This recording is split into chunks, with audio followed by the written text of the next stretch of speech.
दुल्हा बोली पहचाने हो तनी ऐसा बोले दुल्हा बोली पहचान। ससुबाड़ी हिंदी पढ़ल इंग्लिश दामाद हो तनी एक बोले दुल्हा बोली पहचाने हो तनी एक बोले दुल्हा बोली पहचान हो। ये में अंग्रेजी पढ़ल बीए में बायोलॉजी हो ए में के बेरी दुल्हा कैल फुआई हो ए में के बेरी दुल्हा कैल फुआई।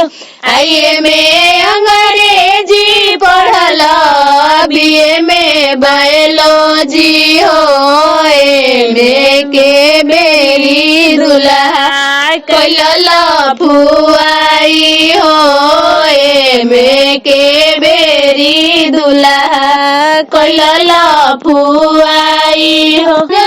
आंगनवा दुल्हा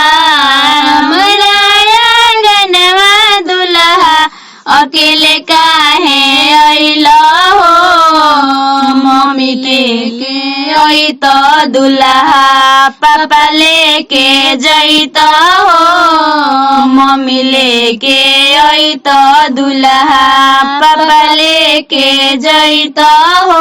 हमारी मड़ौआ दुल्हा काहे अइला हो चाची लेके अइत दुल्हा चाचा लेके जइत हो चाची लेके अइत दुल्हा चाचा लेके जइत।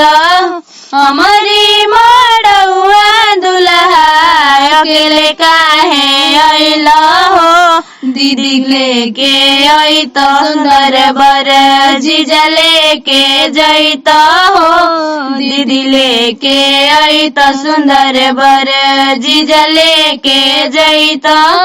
फुआ लेके अइत दुल्हा फूफा लेके जइत हो फुआ लेके अइत दुल्हा फूफा लेके जइत। थाली में के पनवा दुल्हा थाली में के पनवा दुल्हा गली में चोरवला हो भरिया रंगवा दुल्हा साली के लगवला हो भरिया रंगवा दुल्हा साली के लगवला हो। भाई लेके अइत दुल्हा फूफा लेके जइत हो।